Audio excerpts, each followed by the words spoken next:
바울이 빌립보 교회 성도들에게 쓴 편지가 바로 빌립보서이지요. 바울은 이 편지를 통해 오늘 본문 이전의 말씀까지는 그리스도인들이 가져야 하는 믿음에 대해서 이야기했습니다. 예수님은 하나님이시지만 자기를 비워 종의 형체를 가지고 이 땅에 오신 하나님이시다. 그 예수님이 이제 우리 안에 오셨고 우리 안에서 소원을 두고 행하시는 일을 해 나가신다. 이런 믿음에 대해서, 우리가 가져야 할 믿음에 대해서 쭉 이야기해 왔습니다. 그런데 오늘 본문에서 돌연 개인적인 문제로 화제를 바꾸는 것처럼 보여집니다. 자신의 이야기를 하기 시작하는 것입니다. 어떤 이야기입니까? 이제 디모데를 너희에게 보내겠다. 디모데를 통하여 너희가 어떻게 지내고 있는지를 듣기 위해서다. 그것은 나에게 큰 위로가 될 것 같다. 디모데뿐 아니라 에바브로디도 또한 너희에게 보낼 것이다. 그가 죽을 병에 걸렸었지만 하나님께서 긍휼히 여기셔서 회복되었기에 이제 에바브로디도도 너희에게 보낸다. 이렇게 이야기합니다. 얼핏 보면 오늘 바울이 빌립보 교회를 향해 편지하고 있는 내용이 지금까지 이야기하던 그리스도인의 믿음에 대한 이야기 내용과는 조금은 다른 주제를 이야기하고 있는 것처럼 보여집니다. 그러나 사실 이 두 이야기가 상반된 이야기는 아닙니다. 이전에 이야기하던 신앙에 대한 이야기를 잠시 멈추어 버린 것도 아닙니다.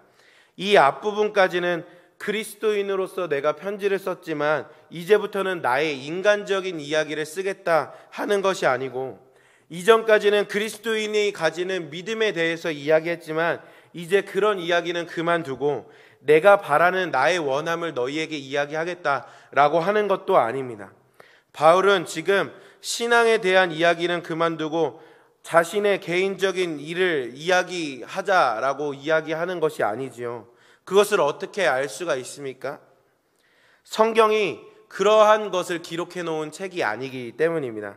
성경은 어떤 한 사람이 처한 상황이나 그 사람의 선택이나 결정, 그 한 사람의 격언, 그 사람이 살아오면서 내가 이런 선택을 해왔었다, 그런 일대기를 기록해 놓은 것이 아닙니다. 성경은 하나님의 감동으로 된 것으로서 한 구절 한 구절이 하나님의 마음, 그 하나님의 뜻이 담겨 있는 것이지요. 1.1획도 세하지 않는, 그것을 진리로 붙잡고 살아가라고 우리에게 주신 하나님의 선물이 바로 하나님의 말씀인 성경입니다.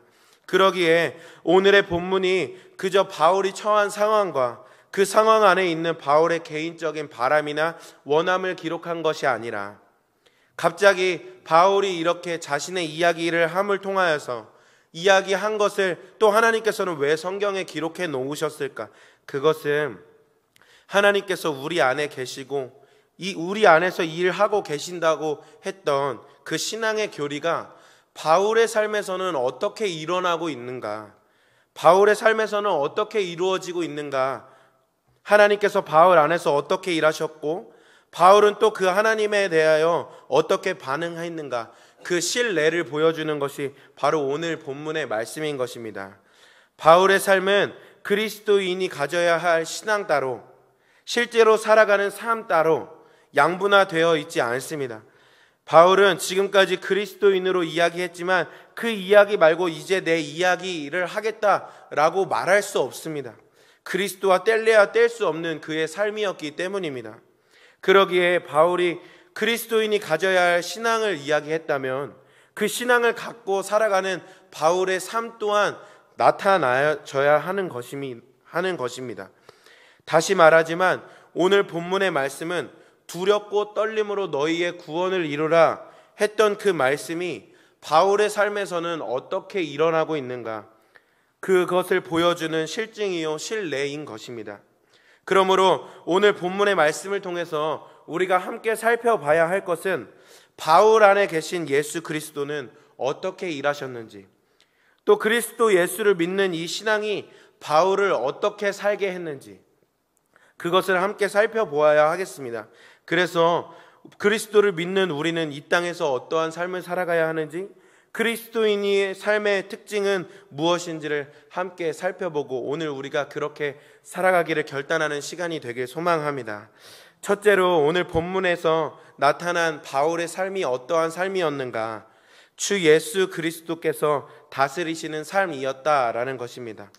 오늘 본문에서 바울의 삶을 다스리고 인도하시는 분이 예수님이라는 사실을 다 말하고 있습니다.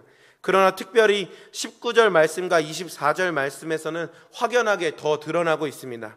19절 말씀을 보면 내가 디모데를 속히 너희에게 보내기를 주 안에서 바람은 너희의 사정을 알므로 안위를 받으려 함이니. 24절 말씀 나도 속히 가게 될 것을 주 안에서 확신하노라. 바울은 예수님을 떠나서 무슨 생각을 한다는 것 자체가 불가능했습니다. 무슨 결정을 내리든 항상 예수님 중심으로 생각했던 것이죠. 디모데를 보낼지 말지 결정하는 분도 예수 그리스도였고 주님의 허락하심이 있다면 그 안에서 디모데를 보내고 싶어 했습니다. 또한 나도 속히 가게 될 것을 주 안에서 확신한다라고 고백했던 이 24절의 고백은 어떻습니까? 바울은 지금 옥에 갇혀 있습니다. 옥에 갇힌 상태에서 고백한 것입니다. 그러나 비록 옥에 갇혀 있는 자신의 상황이지만 예수님께서 자신을 보내시기로 결정하시면 자신 또한 빌립보 교회에 갈 수 있다고 확신하고 있는 모습을 볼 수 있습니다. 바울이 스스로 말하기를 나는 로마 감옥에 갇혀 있다. 변덕이 심한 로마 황제가 나에 대해 어떠한 일을 벌일지 나는 모르겠다. 갑자기 성질이 나서 나를 비롯한 모든 동역자를 다 죽이라 명할지도 모르겠다. 모든 것이 그의 결정과 그의 명령에 달려있다 라고 이야기하지 않았습니다. 그는 오히려 가이사의 권력이 아무리 대단하다고 해도 결국 주 예수 그리스도의 지배 아래에 있고 모든 만물을 다스리시는 주님의 결정이 결국엔 황제의 결정을 좌우하게 될 것이라는 믿음이 있었습니다. 그는 로마 황제의 권위 아래서 일어날 수 있는 일들을 전혀 고려하지 않았던 것입니다. 왜 그랬을까? 그에게 어떻게 그런 믿음이 있었을까? 바울의 삶을 통치하는 사람은 로마 황제가 아니었기 때문입니다.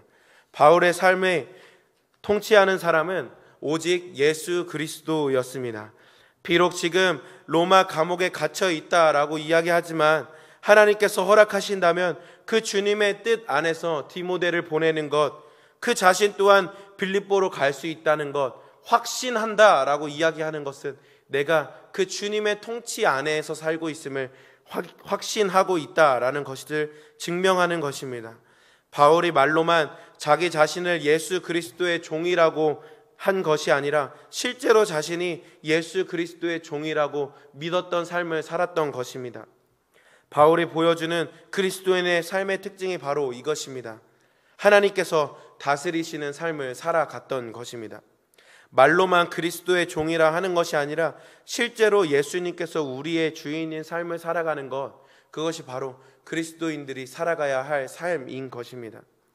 우리의 삶을 결정하는 것은 우리가 처한 상황도 아니고 어떤 권위를 가진 어떤 한 사람의 결정도 아니라 오직 하나님만이 우리의 삶을 결정하시고 그 섭리 안에서 우리를 인도하고 계신다라는 사실을 믿음으로 살아가는 것, 그것이 그리스도인들이 살아가야 할 삶인 것입니다.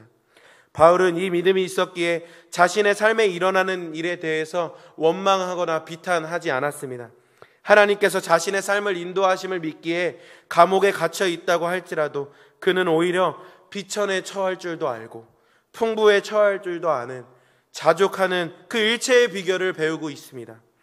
우리는 때로는 이 믿음을 잃어버릴 때가 많은 것 같습니다. 삶이 평안할 때는 흔들리지 않고 주님을 신뢰하지만 조금만 상황이 어려워지면 하나님께서 내게 무관심한 것처럼 여기고 하나님의 능력을 신뢰하지 못해 조급해하고 염려하고 있는 때가 많은 것 같습니다. 그러나 옥중에 있는 바울은 자신이 주 안에 있다고 확신했습니다. 하나님께서 나를 빌립보로 보내시기로 계획하셨다면 옥수의 마음을 만지셔서라도 나를 보내실 것이고 옥문을 여셔서라도 나를 보내실 것임을 바울은 확신하고 있었습니다. 만일 옥에서 풀려나지 못하더라도 그것이 주님이 바울을 떠났음을 의미하는 것이 아니라 그 안에도 하나님의 뜻이 있음을 믿기에 그가 주 안에서 만족하는 삶을 살아갈 수 있었던 것입니다. 바울이 지금 감옥 안에 있는 것 같이 보여도 바울은 정말 주 안에 있는 것입니다. 그리스도인의 삶은 이러한 것입니다. 나의 삶이 주 안에 있음을 확신하며 그의 통치와 그의 다스림 안에서 살아가는 삶이겠습니다. 오늘 우리가 어디에서 무엇을 하든지 주 안에서 생각하고 주 안에서 결정하며 주 안에서 살아가는 우리의 삶을 살아가야 할 줄로 믿습니다. 그렇다면 두 번째로 오늘 본문에서 나타난 바울의 삶은 또 어떠한 삶이었을까? 그것은 자연적이면서도 초자연적인 삶이었다라는 것입니다. 바울은 놀라운 믿음을 가진 사람이었습니다. 신구약을 다 통틀어 보아도 바울만큼 복음을 잘 이해하고 그 복음을 위하여 살았던 자가 있었을까 싶었습니다. 내게 사는 것이 그리스도니 죽는 것도 유익하다. 이런 엄청난 고백도 바울이 고백했습니다. 그 믿음이 얼마나 대단한 사람입니까? 오늘 본문에 등장하는 에바브로디도 또한 그랬습니다. 바울은 이 에바브로디도를 자신의 형제요, 함께 수고하는 자요, 군사요, 또 나와 같이 에바브로디도 또한 주의 종이다 라고 이야기합니다. 그리스도의 일을 위하여 목숨까지 내놓을 정도의 훌륭한 그리스도인이었습니다. 그러나 이와 같이 큰 믿음을 가진 에바브로디도에게 어떠한 일이 일어났는가? 27절 말씀에 그가 병들어 죽게 되었으나 하나님이 그를 긍휼히 여기셨고 그뿐 아니라 또 나를 긍휼히 여기사 내 근심 위에 근심을 면하게 하셨느니라. 에바브로디도에게 지금 어떠한 일이 일어났냐면 병들어 죽게 되는 일이 일어난 것입니다. 아주 큰 믿음을 가졌다 하는 이 에바브로디도에게도 그의 생명을 위협하는 병 앞에서는 무기력한 모습이 있었다라는 것이죠.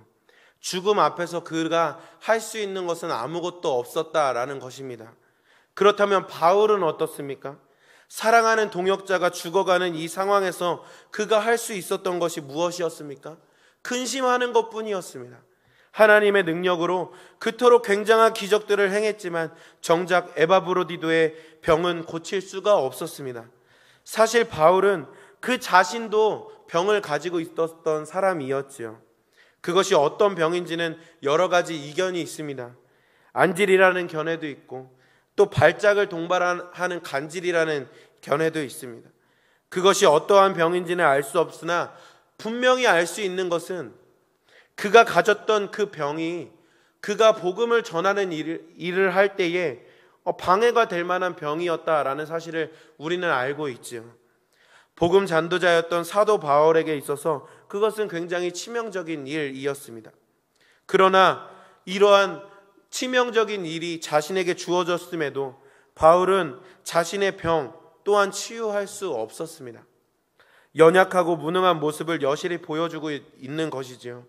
이것이 그 믿음이 대단하다고 말하는 사도 바울의 인간적인 모습입니다. 이러한 바울의 모습을 통해 우리가 알 수 있는 것이 무엇입니까? 그 믿음이 아무리 대단하다고 해도 어떠한 큰 능력을 지금까지 행해왔다고 해도 그것으로 그의 능력이 큼을 증명하는 것이 아니라 그것으로 치유가 일어나는 것이 아니라 오직 치유가 일어나는 일은 전적으로 예수님께만 달려있다라고 하는 것이죠. 우리가 때로 오해하는 것이 어떤 병이든지 믿기만 하면 그 병을 다 고칠 수 있다라고 생각하는 것입니다. 그러나 에바브로디도도 고침을 받지 못했고 바울도 그를 고치지 못했습니다. 대단한 믿음을 가졌음에도 말입니다. 그렇다고 믿음으로 인한 치유의 역사가 없다라고 하는 것은 아닙니다. 실제로 하나님께서 치유하시는 일이 일어나기도 합니다. 그러나 그것은 전적으로 오직 하나님께만 달려있는 일이라는 것입니다. 예수님께서 그것을 뜻하시느냐 뜻하지 않으시느냐 그거에 달린 일입니다. 하나님께서는 병을 치유하기도 하시지만 때로는 죽음을 허락하기도 하시죠. 전적으로 주님의 주권 아래에 있는 일입니다. 그 앞에서 우리는 무능함을 느낍니다. 연약함을 느끼는 것이죠. 그러나 우리가 우리의 무능으로 절망하지 않아야 할 이유는 무엇입니까? 그것은 바로 전능하신 하나님께서 우리를 긍휼히 여기시는 하나님이시기 때문입니다. 하나님께서 에바브로디도가 죽음의 문턱까지 경험하게 하셨지만 그를 긍휼히 여기심으로 말미암아 그를 고쳐 주셨습니다. 에바브로디도는 죽음 앞에서 그저 근심할 수밖에 없는 인간의 나약함을 절실히 깨닫게 되었을 것입니다. 그가 자신의 무능함 앞에서 할 수 있었던 것은 단 한 가지 뿐이었습니다. 자신을 긍휼히 여겨달라는 기도뿐이었습니다. 하나님께서 그를 긍휼히 여기시는 것만이 그를 죽음의 병에서 건져낼 수 있는 방법이었습니다. 바울은 어떻습니까? 자신의 사랑하는 동역자가 죽어가는 모습을 지켜만 보고 있어야 하는 바울의 심정은 실제로 죽을 병에 걸려 죽어가는 에바브로디도만큼이나 죽음을 경험하는 것 같은 좌절의 심정이었을 것입니다. 그가 할 수 있는 것도 한 가지뿐이었습니다. 하나님의 긍휼을 구하는 것이었습니다. 그렇게 하나님의 긍휼하심이 그들에게 임했을 때 어떠한 일이 일어났습니까? 하나님만 하실 수 있는 그 일이 그들에게 일어나게 된 것입니다. 모든 병이 다 낫게 된 것이지요. 그로써 근심 위에 근심을 면하게 됐다라고 사도 바울이 고백합니다. 한없이 무능했던 그들 안에 전능한 하나님의 손길이 임했습니다. 하나님께서 그들에게 함께 하신 것입니다. 이것이 바로 그리스도인의 삶인 것입니다. 자연적이면서 초자연적인 삶을 사는 삶, 인간적이면서도 그 안에 하나님께서 함께 하시는 삶입니다. 가시를 지니고 살아가는 것, 이 병을 지니고 살아가는 것이 때로 그것으로 인해 찔림을 받는 아픔을 겪어야 하는 삶이지만 그 가시가 우리를 찌를 때마다, 우리의 연약함이 발견될 때마다 주의 은혜와 도우심을 구하게 되는 것처럼 이 세상에서 살아가는 우리의 삶 속에 경험하게 되는 우리의 연약함은 하나님의 전능하심을 소망하게 하고 그 전능하신 손길을 경험하게 되는 일이기에 우리의 연약함은 주님께서 주신 축복이요 은혜인 것입니다. 하나님께서 사도 바울에게 그렇게 말씀하시죠. 내 은혜가 내게 족하다. 연약함 가운데 있더라도 우리에게 주어진 그 은혜는 정말 우리에게 족한 은혜인 것입니다. 그것으로 하여금 전능하신 하나님을 소망하고 그 소망하는 그 일이 우리 삶 가운데 이루어지기 때문입니다. 그래서 인간적이면서도 하나님께서 우리와 함께 하시기에 자연적이면서도 초자연적인 삶을 사는 우리의 삶이 될 수 있는 것입니다. 우리의 연약함, 오늘 신앙의 차원에서도 삶의 차원에서도 다시 경험하게 될 것입니다. 그러나 바울이 가진 그 신앙이 바울의 삶을 주관하고 이끌었던 것처럼 우리 또한 우리의 연약함에 좌절하고 낭망하는 삶이 아니라 우리의 신앙이 우리의 삶을 이끌어야 할 줄 믿습니다. 전능하신 하나님을 믿는 우리의 신앙이 우리를 하나님만 바라게 하고 소망하는 삶으로 이끌어 가게 되기를, 또한 그 소망하는 우리의 삶을 보시고 하나님께서 긍휼을 베푸셔서 그 하나님의 전능하신 손길이 우리 삶에 임하게 되는 은혜가 족한 하루 살아가게 되는 우리의 모두의 삶이 되기를 간절히 소망합니다.